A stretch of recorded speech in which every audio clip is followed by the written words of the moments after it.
welcome to a new season of Bios and Bookmarks powered by the NGC Focus Lit Fest.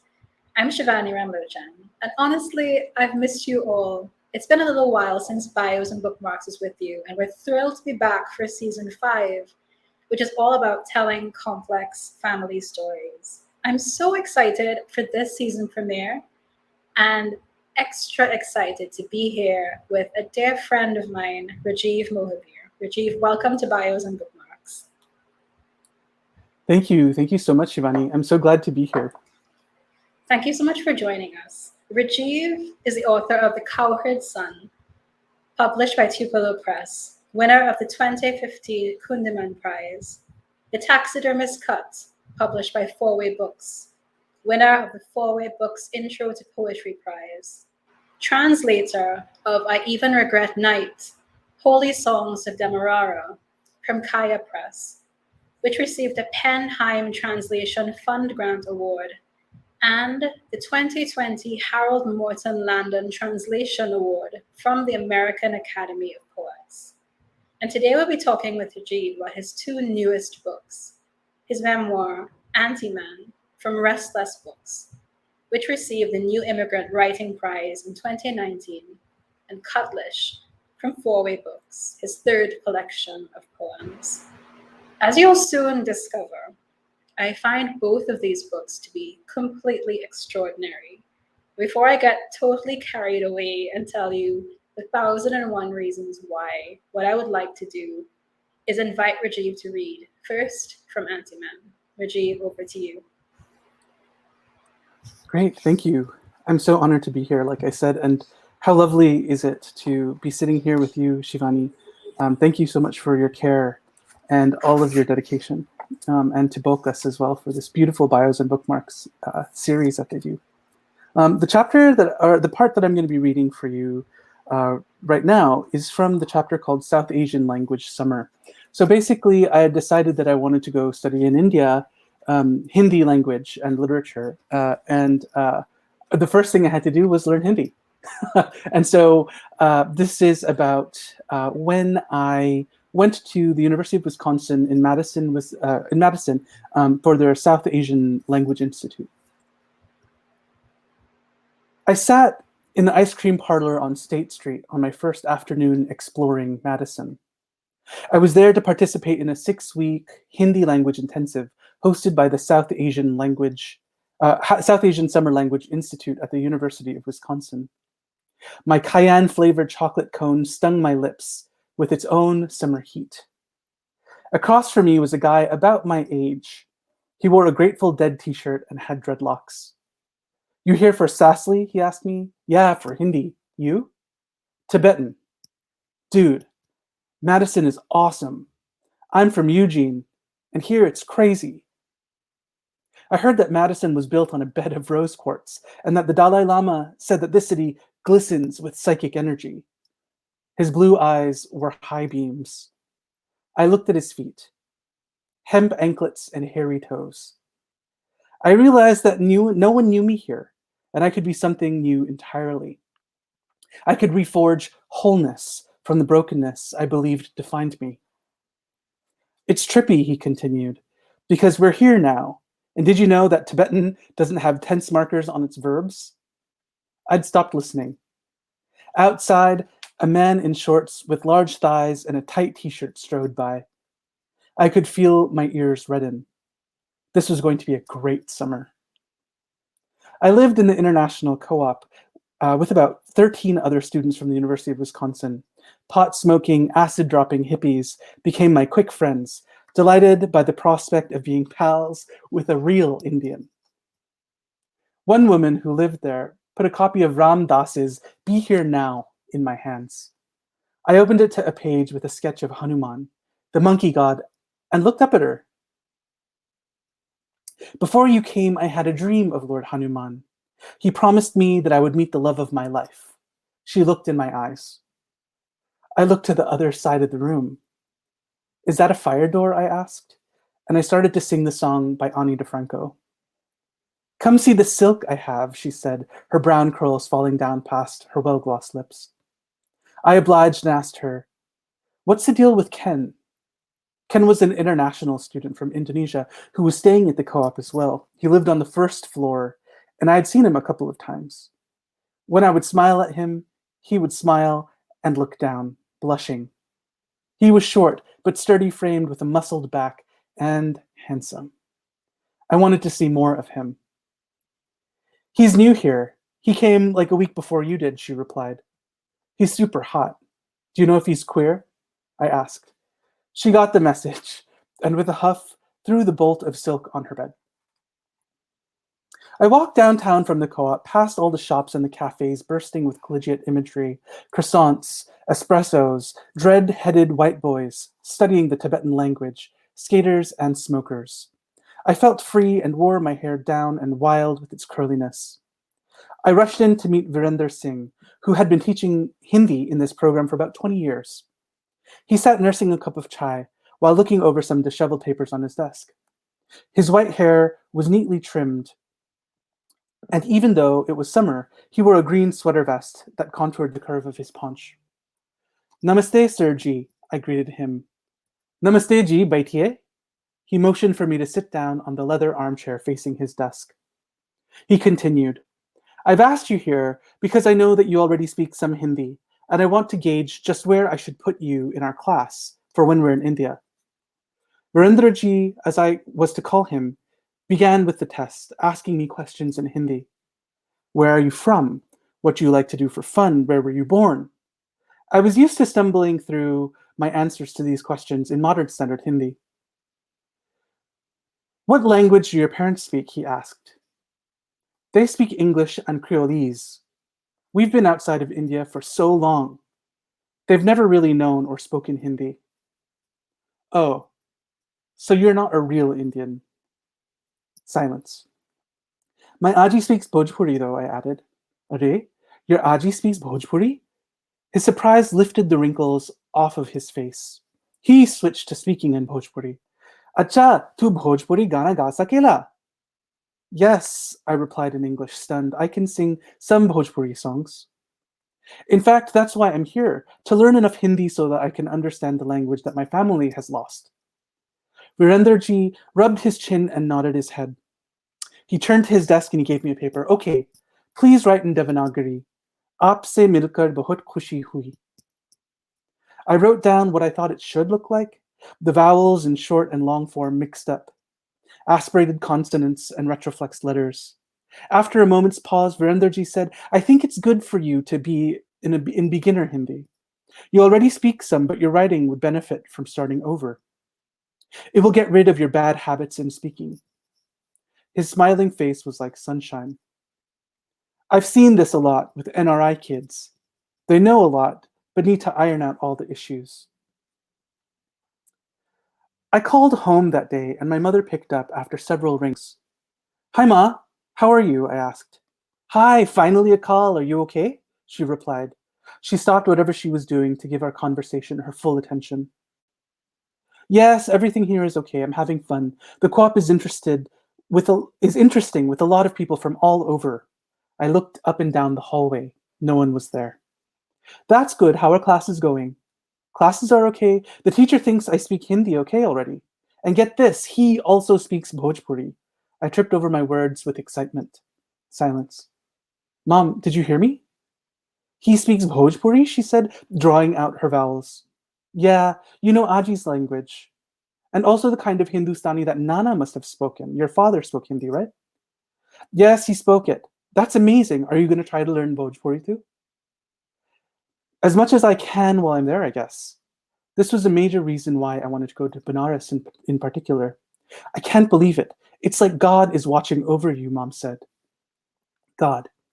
She was talking about Christ Jesus, whom my family had tightly embraced upon arrival in the United States.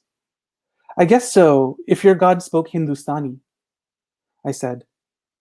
And it's so cool that I can learn Aji and Aja's language there too. Like all of Papa's older relatives will be able to talk with me.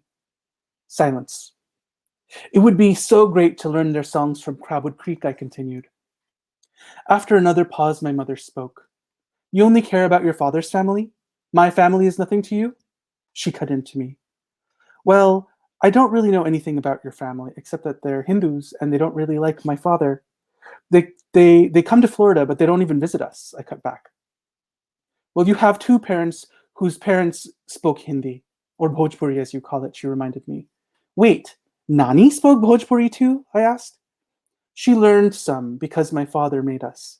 And what about my mosis and my mamus? Do they speak? No.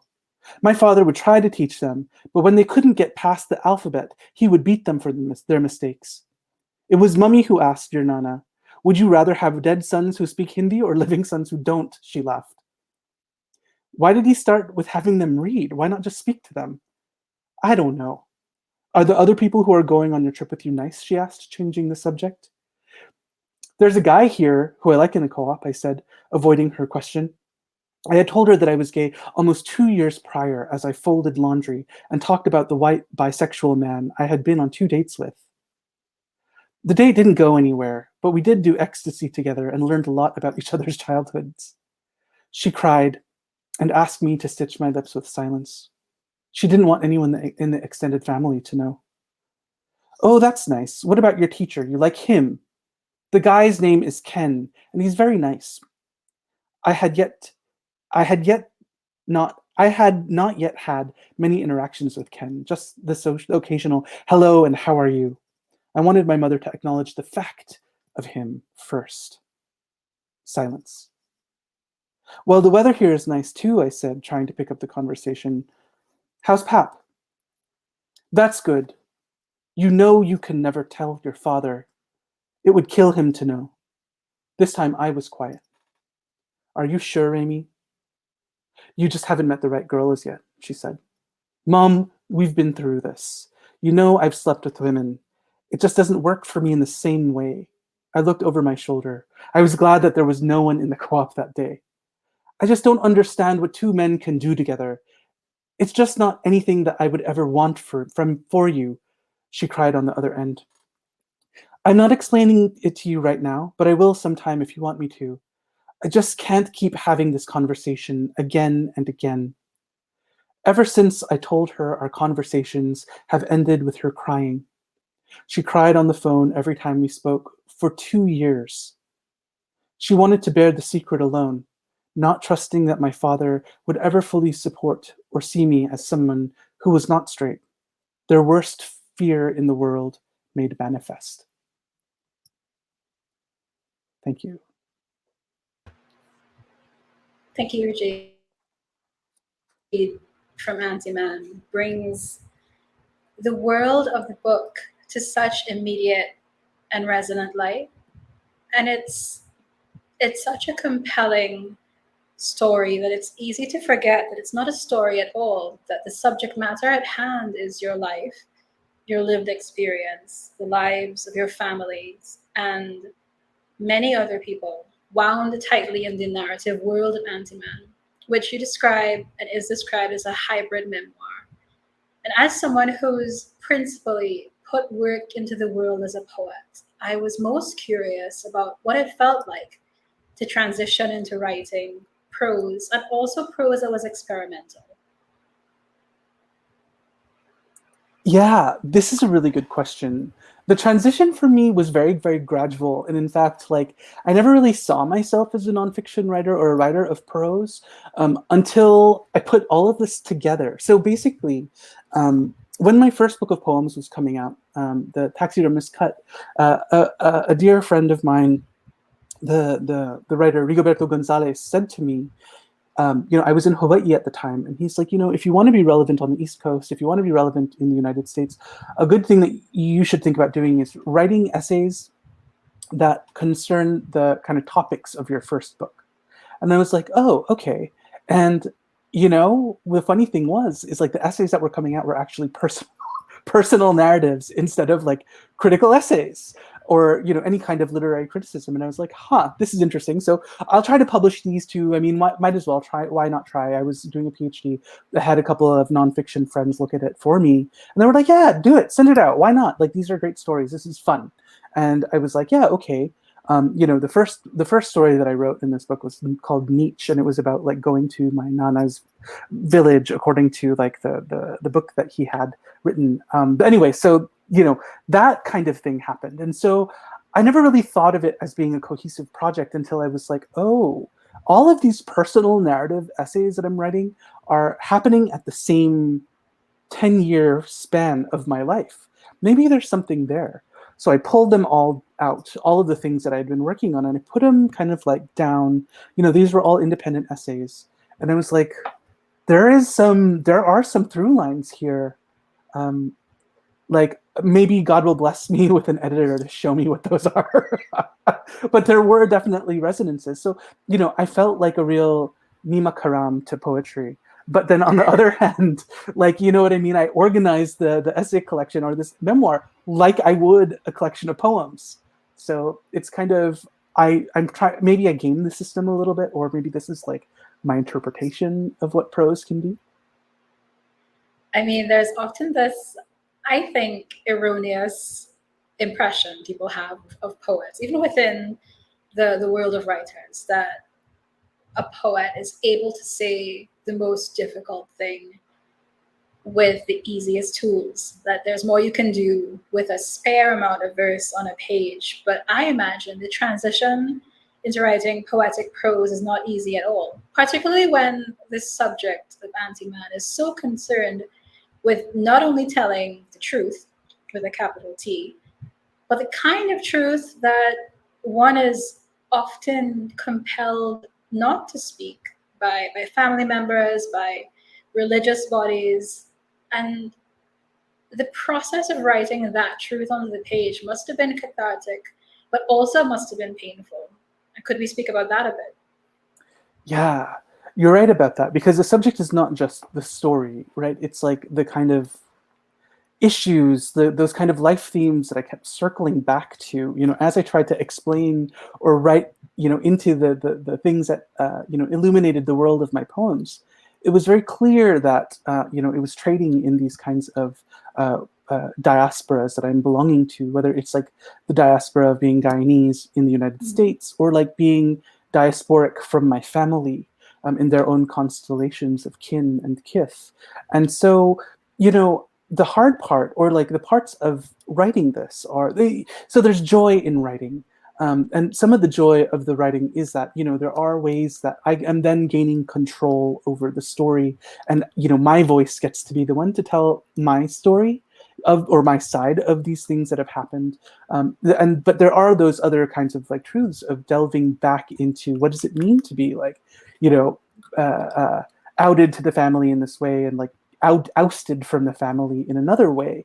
And, it was I didn't know it as I was writing that this would be re-traumatizing for me.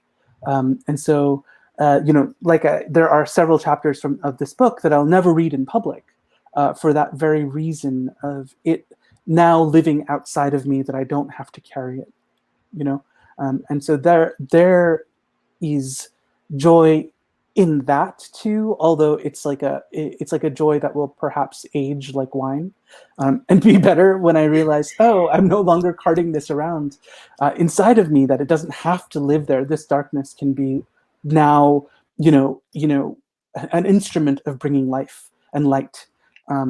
Because I mean, I the way I see it is that in Caribbean families, there are these people who are on the periphery, and I think that my hope is that by telling this and telling my story, that people can divine some kind of strength, and to know that they're not alone in this way of being peripheral.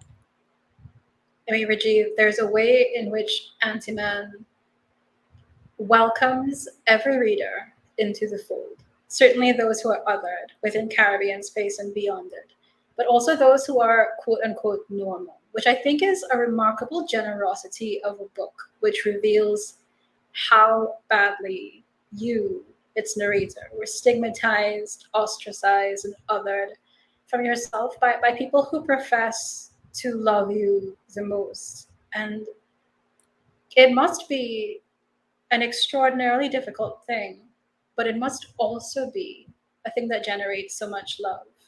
Do you think the act of writing a hybrid memoir, this hybrid memoir, encouraged more self-love, self-acceptance in that process of the kind that it was not possible to get from people who ought to have given it? There certainly was a moment where I was trying to inhabit the minds of some of the people in the book as I wrote their actions to reflect how I've experienced their physical actions, like the way that they move. And, you know, being in that kind of space where I've been thinking profoundly about their own experiences and the way colonization has worked and the way Christianization and survival have worked in my families. The thing for me about it is to think of generosity and to treat people with care and concern. Like, I mean, there's so many things that I didn't write in this book that I could have written in this book. But then there is also a kind of, you know, I tried to let people be as human as they can and as complicated as they are, like not faulting them for their mechanisms of survival. You know, doing the best that they could in a really harsh situation. And that doesn't mean that I'm forgiving of, or that doesn't mean that I am allowing this kind of violence against people. But what I am trying to say is that, you know, and especially with these people who, you know, are supposed to love me, allowing them to be complicated as well, as I am complicated. Like, I hope that I also implicate my own shortcomings in this book as I bungle through my own life. And it's the generosity that I think that, you know, the perspective of, you know, 15 years, 20 years allows me as I write into this book to be like, oh yeah, well, you know, I can understand fully why conversion to Christianity was an important survival mechanism when in fact, you know, the only way to get an education in Cobwood Creek at the time was to convert to Christianity. Like, you know, you had to have a Christian name, you had to be baptized, you had to do all of these things in order to, like, you know, escape back down. So there's this part of it too that I wanted to have be one of a situation that was alive in a way that shows a possible mapping of a family's mind or family minds. I mean, Rajiv, there's the experience of having you here at the NGC Bocas Lit Fest when physical festivals were a real thing is one of my favorite festival memories, particularly the experience of hearing you sing on stage. And I was reminded of that so many times while reading Antiman, which is itself a deeply musical memoir. It talks about your relationship to a music, primarily religious, but also secular, from which you felt both ostracized and alienated, and also to which you were deeply drawn. Do you think that there were moments in the construction of the book that were akin to the composition of a song and of making melody and music on the page? And if so, what was it like to do that technically with a book? Yeah, this is a good question. I'm taking notes as you ask, so I can like hold on because it's you know, I have all of these ideas about the way music plays with this book. I mean, quite literally, I'm translating songs. I'm transcribing, you know, Creolese of my Aji, which is a different kind of Creolese than what my parents would speak with their siblings, and then also the kind of actual music that's in the book. You know, whether it's I'm dancing to Lotela by Sunnyman, and you know, weaving those lyrics into, you know, this kind of like gay encounter that I have, as well as, you know, Dove and Pigeon, the old calypso, you know, a song into a car ride, and thinking about the rhythms of and the sounds of being in a car and the road and the wheels and my dad. You know, there's the Hindustani classical song, Ardhanarishwaram Raga, and that also appears here. There's Bollywood songs from the 60s. So it's it's very invested in music. When it comes down to it too, there's a certain amount of like poetic training that I try to do to a paragraph. The units of measure are different. At least in my mind, of like the prose parts as well as the poems as prose parts. And I think that the orchestration is it's a little bit longer. But there is an attunement that I'm hoping happens definitely in the road trip chapter, where I was thinking really about like, well, how long can a sentence be? How short can a sentence be? Where are the punctuations? How can my language be echoic of actual sound of tires on asphalt? There's this aspect of it, and then the music of it too, right? I mean, there's an orchestration that happens from the hybridity of this, in that I think about where are the resonances, and these are kind of like the singing bowls, right? That you'll play, and then if there's another one in the room, you can kind of hear a tone inside of that one, even though it's not being played. And I think about that like throughout the entire manuscript, like as it was a manuscript, where can I really have these resonances shine, looking back, that I probably didn't understand as I was going through it. There were obvious ones where I sang my grandmother's song, and then with a guitar, and she came and sat down and sang with me, much to the amazement of everyone around. Like, how does Ma know this song? And it's like, well, no. The real question is, how does Rajiv know this song? And so this kind of is one of those resonances where at the very end of the book, there's also a song that happens, but a song that I have transcreated out of my experiences learning these musics, but then also like the lessons of journeying through living in these 4 cities, from Gainesville, Florida, to Orlando, Florida, New York City, and Varanasi. I want to believe that even if I never knew you, or was not familiar with your poetry or your prose, if I came across Antiman, I would believe it had a poet's air, and that musicality and that rhythm was very hard won and intentional. It feels hardwired into the narrative in a way that is both deeply compelling and also impossible to ignore. And one thing I loved particularly is how you also imbue that musicality and specific rhythms to the other speakers in the work. There's often this tendency in memoir where the I voice, understandably or not, claims the most importance. But in Antiman, it is the entire family cast and the cast of lovers all have their own rhythms, which I think readers can see when they get into the book, how the speech of your mother is not the same as the speech of your father, and how the conversations you have with your sister are not the same as you have with your brother. Even how language patterns vary between and among lovers is something remarkable. And so it strikes me that Antiman is also about paying deep attention to everyone around you as much as yourself. Thank you. I'm trying not to be emotional on screen. Thank you so much for that incredibly generous statement.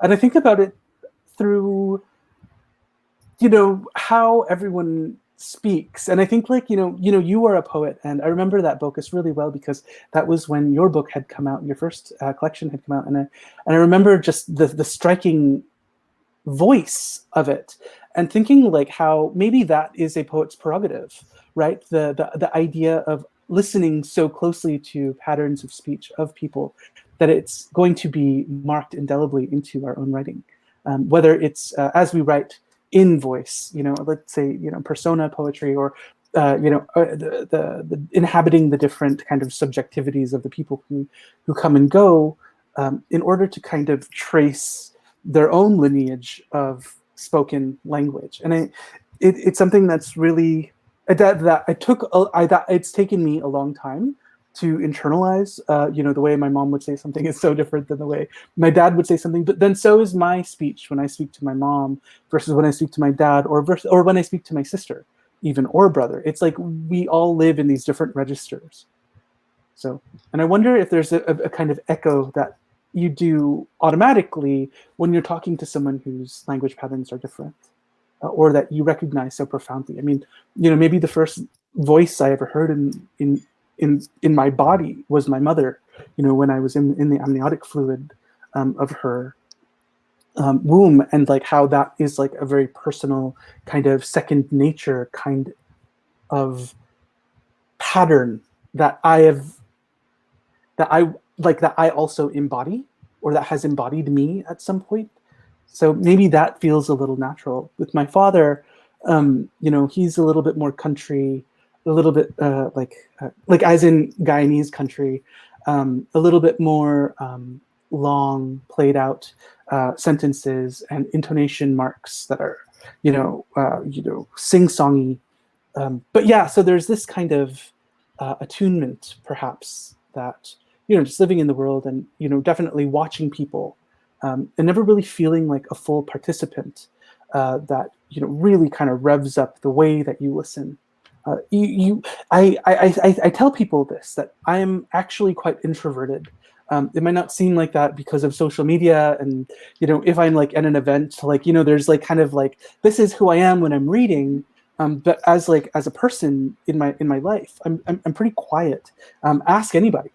You know what I mean? When I first meet them, okay, like who is this? And it's funny because Jordan, my partner, says to me all the time, he's like, you're a completely different person when you're on stage, and he's like, it's amazing to see the way that you are different in your body. And I really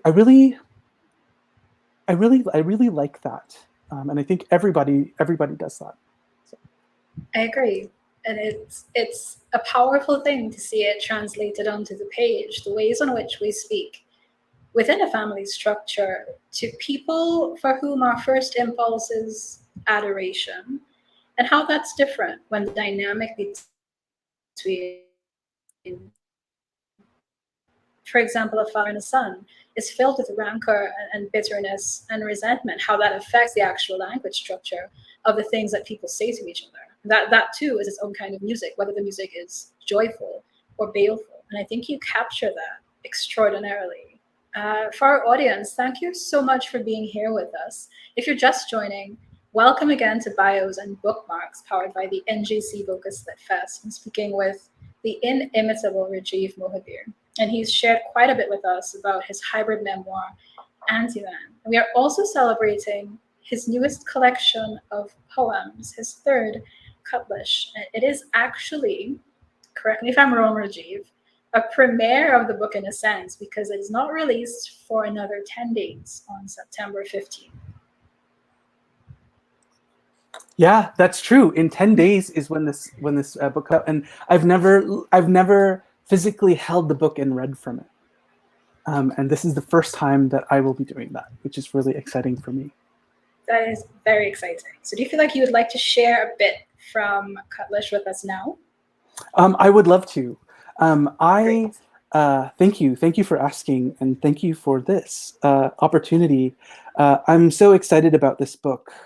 This book, Cutlish, really took some blood and sweat from me, and it's where I am exploring chutney poetry. And so, a chutney poem is a poem that I've derived to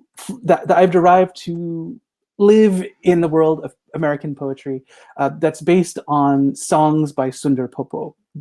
Primarily, Tell Me the Number of Your Plane, A Scorpion Sting Me, and Kaise Bani. And so basically, I've mined the structure of these songs, and I've translated them into poetic form. If you want to know more about it, I'll be happy to talk a little bit about what it means to make a form from something. Basically, the thing to know is that there's going to be a chorus in Caribbean, Hindustani, and Guyanese, Bhojpuri, and the lines of the poem will take various will live in various sonic registers to be all cohesive. I want you to think chutney music from the 60s, Sundar Popo. And I'll read two of them. The first one is called Indo Queer One. Toke oise naam gandu or faggot de rela. Toke paki or Antiman pukarela. Mehendi marks on your palms betray your body, as do the jaggery ducts of your palate. The night you tore into the world, the pundit opens his book to line your spine with stars. Your limon sunburn, sting of salt and silk. Those pretty boys can't lick your pepper, can't tread the Caribbean brine wild and wide in your tongue, can't mend the cutlass gash of your eyes. Before empire's letters spelled out homo, you tied saris and danced Londa Ke Nach. Now the white Christian wants to bind you down in his cellar, horny to tear your throat open. They give the name assfuck, faggot. They call you these things Paki and Antiman. And I'm going to continue the Indo-queer, in the Indo-queer line, and this is, this is not the Indo-queer that I want. The Indo-queer that I want is 4. Indo-queer 4, and it's for Sundari, the Indian goddess. दूध रहे दूध और पानी रहे पानी, उड़त पक्षी के रंग कौन देख सकेला? Hear your aji talk, beta, you not get sense? Hear your nanny say, Chach, ya herigayuak? When the elders gather, they will clap their hands. They will beg your rainbowed silks to wave and wave. I've seen it in Queens, at the Rajkumari Center in curls, in kajal, in a lehenga. You dance walk to buskers' beats down Liberty, the A train and the E, to rum and coke and your wine, with 5 countries in your migration story. You still not get shame. Your father rum-stunned snores, though your mother cries for 2 years straight after she finds another man's underwear in your laundry. Milk remains milk, water, water. Who can make out the flying bird's colors? Thank you. Wow, Rajiv.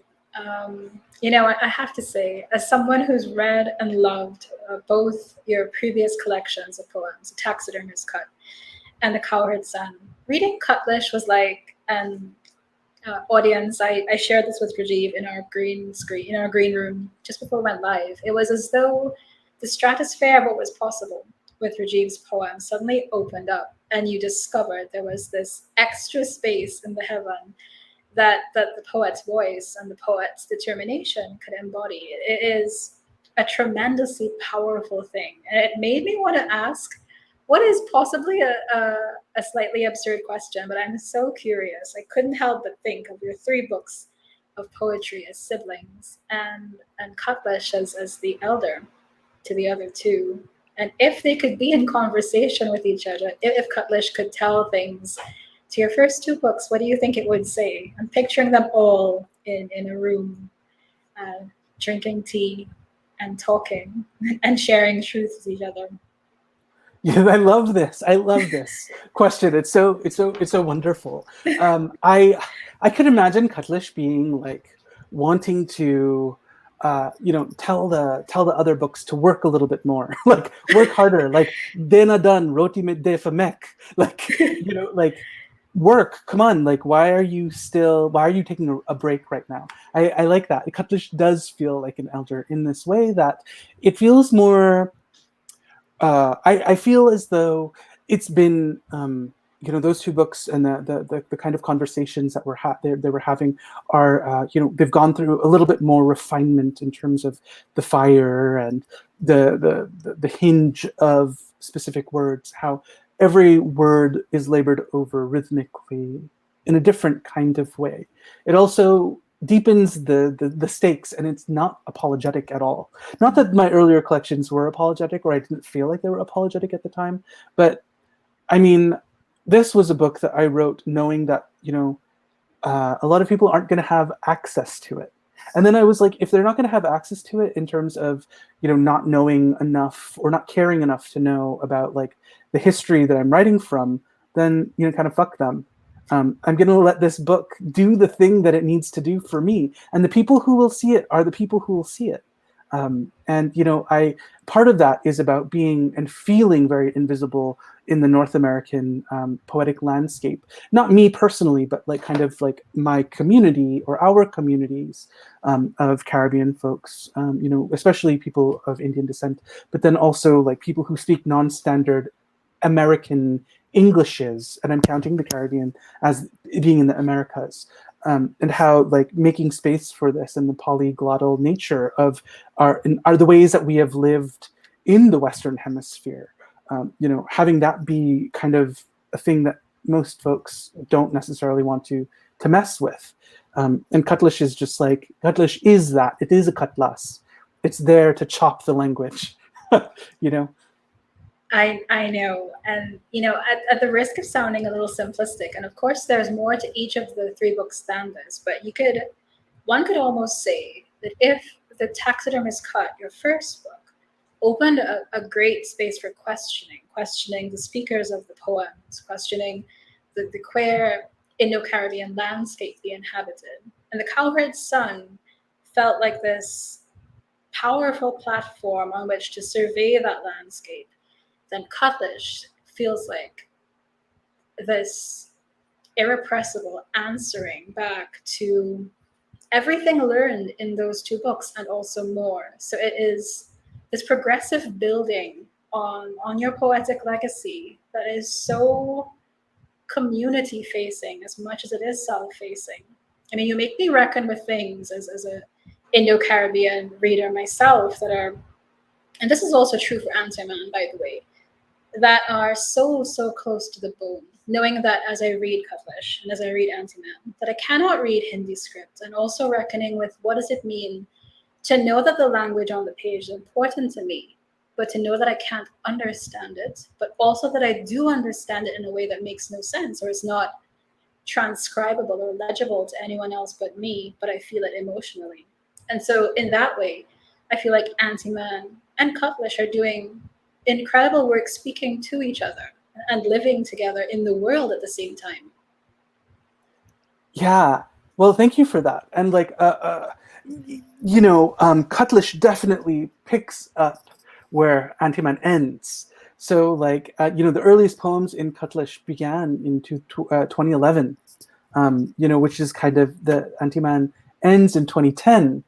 And so it's that kind of like forward motion that is happening first and foremost. But I'll also say, like, I wanted to make the idea of language loss / language change kind of the central piece of both of these things, because it's a haunting that I cannot exorcise in my own self. What is it that I was so close, like generationally, so close to a speaker of Guyanese Bhojpuri in my life, my Aji, that and to have it lapse into a place into its afterlife doesn't mean that it's inaccessible to us. It just means that our prayers look a little bit different in order to summon it back into our mouths. And so, in some ways, I want these to be like resources for that. Not necessarily relearning, but a kind of maybe an invocation to allow it to come back and be complicated and to have its problems, but then also to maintain its beauties. And I've the choruses that are in this language are mostly all translated, but there are parts of the book of Cutlish that are not translated at all. That are, we're supposed to have that the exact affective experience that you went through, where it feels resonant, and you know what it means on a profound soul level, but perhaps the word for word you can't articulate. That's perhaps some kind of negative capability, where seeing this and being able to say the words aloud lets us be in that space of both knowing and not knowing, because Hindustani language, definitely in chutney music, has a very specific function. And part of that function is to point to an understanding outside of our English understanding. So there's that aspect of it that I want to kind of uphold, and then the other aspects of it that Cutlish as a book tries to change as we move forward as people. in a community and society that is evolving. Hey, Rajiv, I have to tell you that as much as I am having this profoundly enlightening conversation with you, our audience in the comments, like viewing from all over the world, are also big fans of yours. Andre Bagu says, Rajiv, Antiman is such a beautiful achievement. It is an echo of forgotten melodies rendered into a gorgeous song of the self. Congratulations. And Tara Ragbir says, my Indo-Caribbean hero, razor sharp literary gilpin. So I want to make sure you know how loved you are and how appreciated your words are. Oh, thank you so much, and thank you, Andre, for your kind words. Andre, whose writing I absolutely adore. His book of essays that's just come out. It shows this very fierce and sharp mind. And Tara is always so supportive, and thank you. Rajiv, as you spend so much of your time thinking in a language that is not predominantly English, have you given much thought to the creative and psychological process of what it would be like to fully translate your own books, all of them, from English into Bhojpuri, into Hindi, into languages that are of your ancestry and of your people and history? So I've not thought about that at all. What I have thought about, though, is I'm writing a book of poems in Bhojpuri and Hindi first. That's going to be the language that they're written in, and then I was thinking about performing literary transformations of it. But and that I think will be that's a fun project. But I know it had not occurred to me to translate these books into those languages. I'm kind of hoping that maybe if there are Hindi and Bhojpuri speakers, if they would do the translation, because I feel like it would be good to have somebody else's spin on the outside on it. Because I do want supreme control over everything. Sometimes it's good to let the book have its own spirit that inhabits the translator, who then channels it down that way. But definitely in Antiman, some of the poems here, the folk tales, were written in a kind of Guyanese Bhojpuri that I pieced together from conversations that I've recorded with my auntie, but then also with joining it with words in Banarsi Bhojpuri and standard Hindi. So, I think that response speaks to your generosity as a translator, which I've also seen in evidence in reading and spending time with I Even Regret Night, which is a historically significant book to Caribbean readers and global readers. This space that you make for the original speaker of the poems to inhabit the page. So it's not surprising to me that you would make that space for someone else. Oh, thank you. Yeah, I love what Kaya did with that book. I love that it's bilingual, as a kind of provocation, asking people to come and try to translate themselves. Wouldn't it be amazing to have 25 different translations of that same book? That my translator mind just gets so excited thinking about that. So there is that potential out there, which is really, really exciting to me. And as you know, I'm a big dork, so. I'm thankful for that quality in you, as I am many other qualities. Some of my favorite lines in one of the poems in Cutlish say, I'm quoting you, English forgets the fields it clears. Put it into ecological terms. It's an invasive species, choking out the native plants and birds. There's a way in which you are taking English severely and rightfully to task in Cutlish, also in Antiman. And the gaze of that interrogation in the poems in Cutlish feels especially fierce. And it made me wonder if there is any possibility of having a language that could be deemed perfect if it's not hybridized, and how we live with language purity as Caribbean people and as writers. And it feels to me like you are moving in the opposite direction of language purity, away from that, into a space where language must be multifarious to have meaning. Would you say that's true? I love that. And absolutely, 125%. And in fact, who only speaks in one register? I and definitely with that poem that you're quoting, that's actually called I curse the English language. because of this idea of purity, because there's an English means that there is a non-English. And definitely the way it's been enforced in the world, where the British have had their fierce and really destructive colonization. I think that English, can also be the language of a kind of, it becomes indigenized in a way for indigenous folks, where English then becomes the native language. For us, I would say Creolese is definitely a community language, or a nation language. To quote Camo Brathwaite. And for me, it's so much of that is in the spirit of this, not allowing English to be just one, to be the one vehicle of my communication. It's not the language. It's not the only language that I love. When I was younger, my parents are from Guyana. My first language in the home was English and Creolese. When I came to the United States, and I was in grade 2, so I was about, 6, 7. Wow. They put me in ESL classes, like English as a second language class, and which, kind of like will track you, because they didn't believe that English was my home language. Looking at my name, looking at my skin, hearing whatever, people couldn't imagine. And I think like English kind of functions in that way too. Like it doesn't see the nuance. Like, for example, how clumsy were the British to say that the language that we spoke was Hindustani or Hindi. It wasn't. It absolutely was not. Although it was the language, it was what you were told. That creates some kind of intense insecurity around language and identity, and how these things are so inexorably tied. We were told that my grandmother speaks broken English. And that was the way that we understood it. It was all it's broken. It's broken. It's just it was made to communicate with in this like power differential between the colonizer and the colonized. I don't know, and I think that there's beauty in it as it's become a first language, as Creole has become so dexterous and beautifully expressive of what it means to be alive, and in my family's case, Guyanese.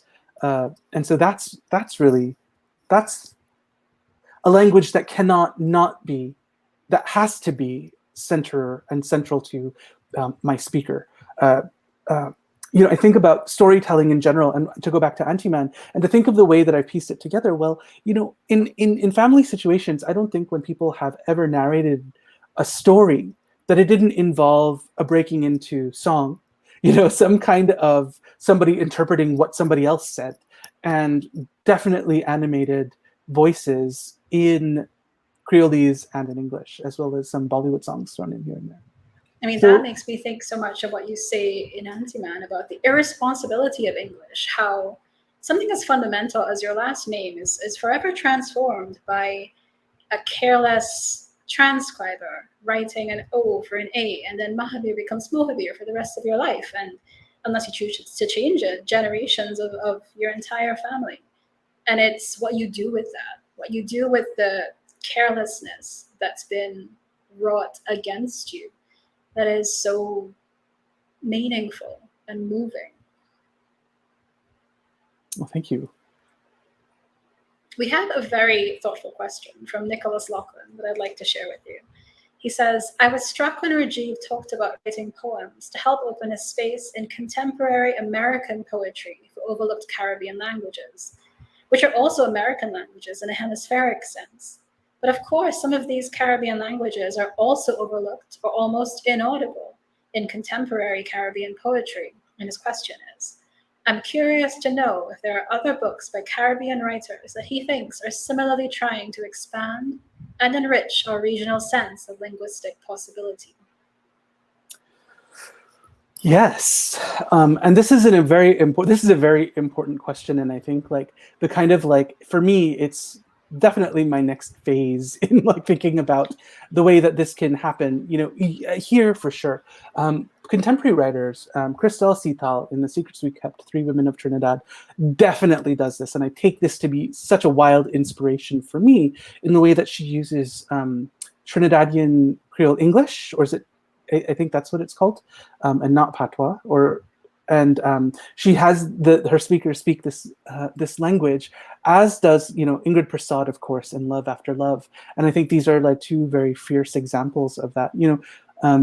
The Cartographer, in Kai Miller's collection of poems, The Cartographer, the whole name is like The Cartographer Maps His Way Back to Zion, I believe. Yes, tries to map away to Zion. That's right. Okay, yes. This, in the two facing pages, the voice of the Rasta is definitely written in a non-standard Caribbean English that I find to be really incredibly moving. That book was really, really important to me. I don't want to reference, but maybe I will reference actually. David Aberdeen's Slave Song from 1984. That was pretty monumental in what he did, and we can talk about appropriation and who gets to voice whose story, as it, and have that comment be my caveat of my question mark endorsement question mark ... X through. So and then these are some poems, and then also even thinking about elasticity of language. I would say also work by you, Shivani. Everyone knows I'm a Haunting is, it does something really unexpected with language that is actually a Caribbean English in my understanding of it. And it moves beyond and through hemispheres as well. Andre Bagu, again, who is here as well. And then I am going to turn around to look at my bookshelf because there are other people who I have not mentioned that are absolutely doing this. People who are translating as well. Oh, All the Rage by Rosamond King. This book. Oh my God. I'm so excited by this book because, yes. In this, she absolutely does this. She takes, a bloody cutlass to the English language as well to show exactly the seams here. And I think that this needs to be involved. Her first book and her second book, of course, do both of these things. So these are some of the things that I'll say, but maybe this would not be a bad idea for me to make a list, or Entropy does these, mini syllabi. This would be a really good one of Caribbean Englishes. I love that. Rajiv, we can't let you go without playing a game with you first. As our Bios and Bookmarks family knows, every season we play a game with our writers that we think is particularly suited to the works that they've created that we're in discussion over. And this season, we have a new game. It's called Promptly Written. What Promptly Written does is that you have to imagine the writer entering an elevator. Inside that elevator are the writer's ideal publisher and editor. And they're discussing a subject. And it's up to the writer to pitch them a creation, whether it's a book, a play, a musical album, a sculpture, an essay that's on that topic. And the topic we've chosen for Rajiv is "You're big and you have sense." Rajiv, take it away. Oh God, man. Okay, yes. So picture this. It's a book, but it's kind of like one of those coming of age books where it functions to educate young folks on the acts of queer sex. And so basically it's super body positive, and it shows various combinations of bodies in sexual positions with kind of writing underneath it. And it could be very short prosaic writing of what to do, like the logistics, but then also with every picture and write-up, there will be 3 prompts for you to try with a potential partner. And so we would go through and included in this would be self-pleasure, as well as moving on to other bodies and other ability or other bodies, both abled and disabled, of many different genders, and have it be an expansive thing that doesn't only exist as something fixed, but is constantly edited and republished every year or two to keep up with the various expressions that people have. Well, Rajiv, I hope you know that you now have another book to write. I can't wait for this. Yeah, Rajiv Mohabir's You're Big and You Have Sons, forthcoming in 2023. I mean, look out for it, everyone. And it started right here on Bios and Bookmarks. Rajiv, I can't tell you what a pleasure and an honor it's been to share this space with you. And to everyone who's joined us from around the world for Bios and Bookmarks, which, as you know, is an NGC Focus Lit Fest production. This season, we're focusing on telling complex family stories, and we have 5 episodes coming up. So please return and join us every Sunday, the next 5 Sundays at 3 p.m. Trinidad time. And if you enjoy all the offerings of the Focus Lit Fest, you'll be pleased to know you can join our Friends initiative, which gives you access to the 10 plus years we've been in existence and much more. As we sign off, we'll show you a sneak peek of what you can expect with Friends. And again, Rajiv, thank you so much for being here and sharing the space with us. Thank you so much. My goodness, the pleasure is all mine, really, truly.